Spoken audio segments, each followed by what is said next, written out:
Reciban un cordial saludo. Bienvenidos a la Escuela Superior de Administración Pública, CETAP Cúcuta. Para mí es un placer muy grande dictar el módulo de Estadística 2 a ustedes, señores de cuarto semestre. Vamos a observar el contenido de nuestro módulo.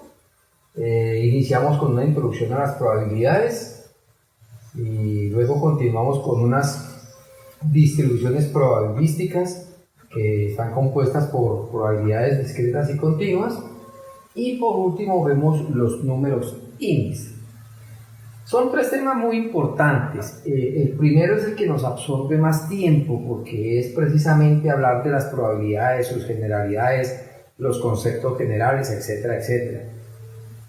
Las distribuciones probabilísticas discretas y continuas es un tema muy importante, pero pues es muy corto, no lo profundizamos mucho. Y un número que tiene que ver con la carrera de ustedes, la administración pública, es conocer los números índice. Han oído ustedes el índice del precio del consumidor, el índice bursátil Dow Jones, el índice del precio del productor, las tasas de cambio, etcétera, etcétera. Con esto vamos a hacer de pronto un trabajito al final bien bacán. Bueno, vamos a basarnos en una bibliografía. Claro, la bibliografía más grande es el conocimiento general. Ustedes pueden investigar el libro que sea, el autor que sea. Ahora con esto de la tecnología de punta, ustedes tienen a la mano, con esta situación de la pandemia, ustedes tienen acceso a mucha información, a muchas plataformas. Entonces ustedes no es sino que leen el tema, introducción a las probabilidades, y eso encuentran de todo. Pero yo me he basado básicamente en un autor muy bueno que se llama Martínez Bencardino Ciro Martínez. Por Google ustedes buscan por Ciro Martínez y pueden bajar la edición número 13, 14 y creo que hasta 15. Yo me baso en la edición más antigua, la edición 10ª. Tengo el librito, pero son muy poquitas cosas las que ha cambiado el autor. Y lógico, está también el módulo de la ESAP, ¿sí? El módulo de la ESAP, que también lo pueden consultar, claro está. Vamos a colocar unas reglas de juego que para esta cuestión, de forma remota como estamos, remota virtual entre comillas, pero que de virtual no tiene nada. Esto sí es virtualidad, pero indirecta. Entonces vamos a hacer un primero y segundo parcial que van a tener un valor del 35%, y a lo último hacemos un examen del 30%. Como ustedes pueden imaginarse, mis estimados alumnos, hacer estas evaluaciones vía remota es un poco complicado, pero complicado no, para ustedes es fácil, para mí un poco complicado subir el examen, bajarlo, calificarlo, es un poquito más de tiempo. Igual que el tiempo que les estoy dedicando aquí, que lo hago con el mayor gusto de saludarlos a través de este medio, porque la plataforma de Teams no nos da, por ejemplo aquí en Arauca, la conectividad para yo verlos, ¿sí? Y para yo hacer esto directamente cuando tengamos la clase. Entonces toca por este medio grabar unos videos, yo los subo a mi plataforma de YouTube y ustedes los bajan y los observan. Entonces, ya en clase hablaremos cualquier duda que ustedes tengan al respecto, entonces la aclararemos. Para esto de las probabilidades, mis estimados estudiantes, se necesita unos requisitos mínimos, ¿sí? Primero, haber aprobado su estadística descriptiva, lo que llamamos comúnmente en nuestro módulo de la SAP, estadística 1. Tenemos que recordar básicamente en qué consistía esa estadística, sus términos generales, sus conceptos generales, recordar qué es la tabla de frecuencia relativa, frecuencia absoluta, qué es una muestra, qué es una población, las gráficas, etc. Tenemos que entender temas como, por ejemplo, que vimos los estadígrafos de posición y de tendencia central, como la media aritmética, la media geométrica, la media cúbica, etc. Tenemos que ver también las medidas de dispersión, como la varianza y la desviación típica. Eso lo tenemos que recordar, mis estimados alumnos. Eso no lo estudiamos el semestre pasado para olvidarlo. No. Aquí en estadística 2, que es la estadística probabilística, vamos a emplear muchísimo los conceptos de allá, de atrás. En especial, ojo, la varianza es muy importante y ojo, tener claro el concepto de frecuencia relativa y frecuencia absoluta. Ahorita más adelante de pronto hacemos un ejercicio y repasamos, hacemos un tallercito. Bueno, ahora bien, tenemos que tener una claridad en el manejo del glosario, es decir, el vocabulario que nosotros vayamos a emplear. Entonces, ojo, vamos a emplear, por ejemplo, muestra, población, suceso, acontecimiento, ¿sí? Vamos a emplear qué es probabilidad y qué es posibilidad, que hay un sinónimo de esas dos palabras, posibilidad y probabilidad, ¿cierto? Es posible que yo vaya a hacer una visita, es probable que llueva, son dos cosas diferentes, ¿sí? Una cosa es posibilidad, otra cosa es probabilidad. Bueno, también para entender un poquito bien el concepto de las probabilidades, tenemos que basarnos también en la historia. Entonces, un ejercicio muy corto, mis queridos estudiantes, es ver la historia de las probabilidades. Es que tenemos que saber eso, porque lo contrario, pues no vamos a entender. Entonces, resulta que las probabilidades así, a términos generales, nace o se crea de los juegos de azar. Había un señor, vamos a leerlo más tarde ya en clase, un señor que le gustaban mucho los juegos de azar, pero tenía siempre la costumbre de perder. Y como nadie somos buenos perdedores, el tipo se preocupó muchísimo, por allá en el siglo XV, XVI, no recuerdo con exactitud, se preocupó mucho y se puso a estudiar a Pascal y a otros matemáticos, sobre todo la teoría de conjuntos.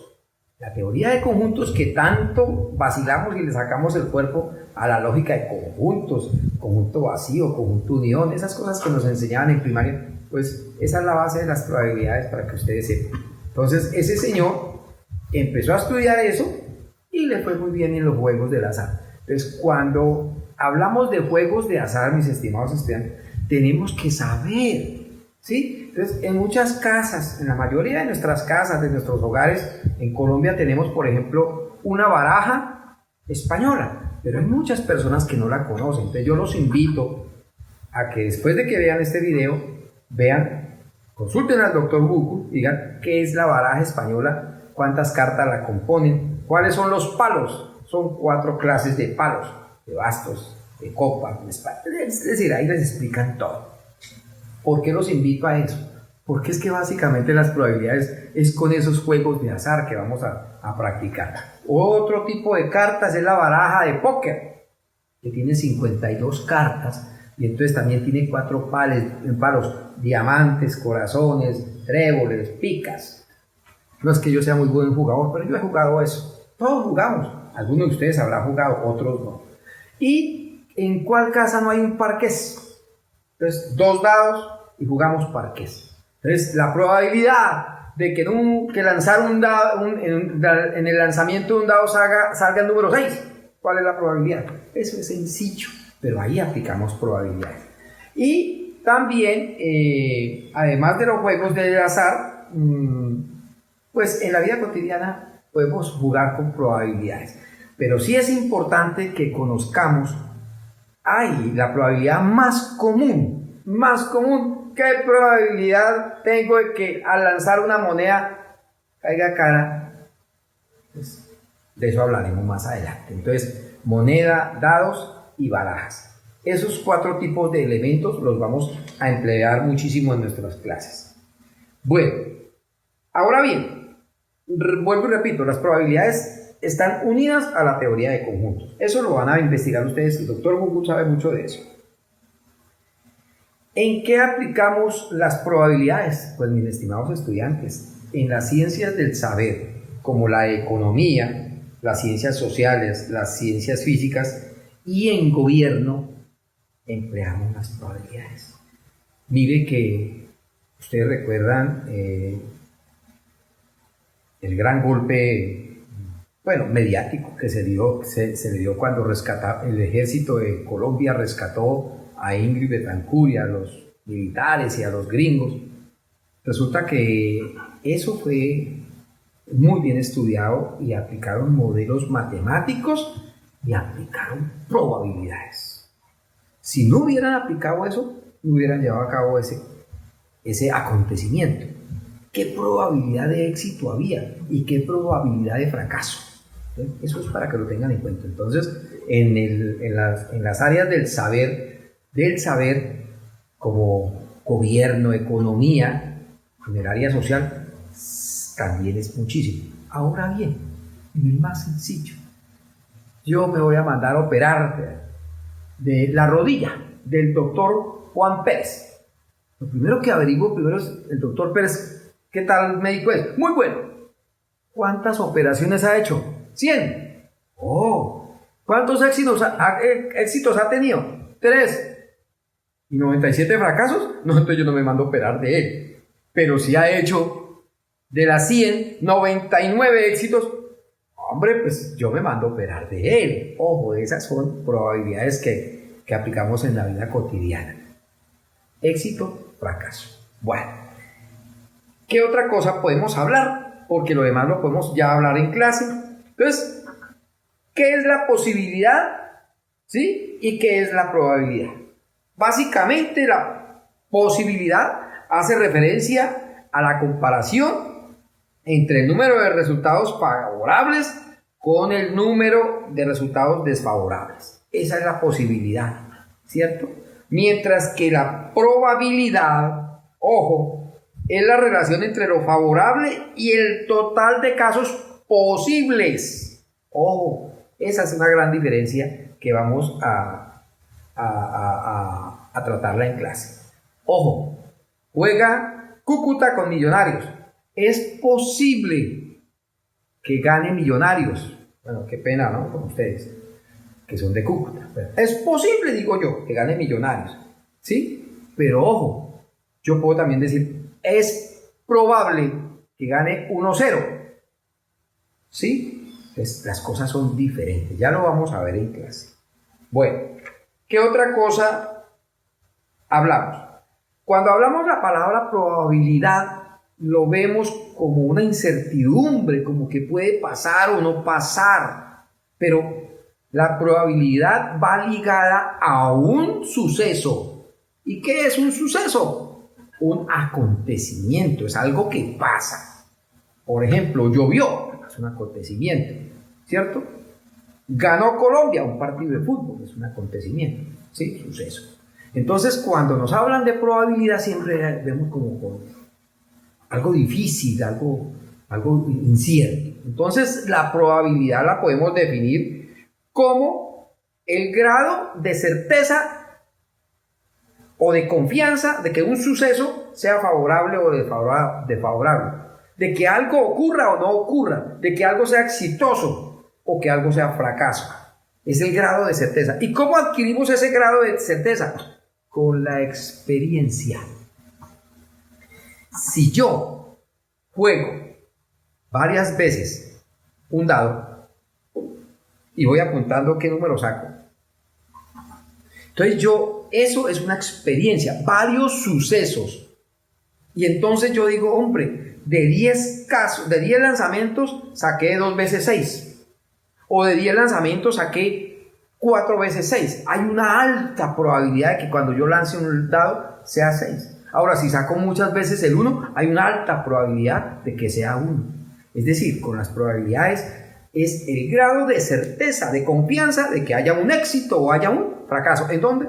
En un suceso. Eso lo tenemos que tener muy claro, mis estimados estudiantes. ¿Listo? Bueno, ok. Hay un señor que hablaba de las probabilidades. Es un tal Tomás Bayes. Entonces, los bayesianos decían que la probabilidad de un acontecimiento la define como la medida del grado de confianza que se tiene que ocurra un acontecimiento. La medida del grado de confianza que ocurra un acontecimiento y que sea ¿qué? Favorable. Otros dicen que la probabilidad es una creencia basada en la experiencia. Tienen toda la razón. ¿Sí? Fíjense, en Colombia, nuestros campesinos no utilizan reloj. Nuestros campesinos, usted llega y va a una finca y de unas dicen, ven el cielo y dicen, es probable que hoy llueva. ¿Pero por qué lo dicen? Porque ellos conocen el clima a través del tiempo, el comportamiento del clima a través del tiempo. Como pueden decir, hoy no llueve, hoy toda la tarde va a ser soleada, porque ellos conocen, porque tienen experticia en conocer su región, si llueve o no llueve. Bueno, y con esto, pues vamos a ver más adelante que los métodos para entender muy bien las probabilidades. Hay 3 métodos, que es el método axiomático, el método empírico y el método clásico. En un nuevo video, pues, hablaremos de eso. Muchas gracias.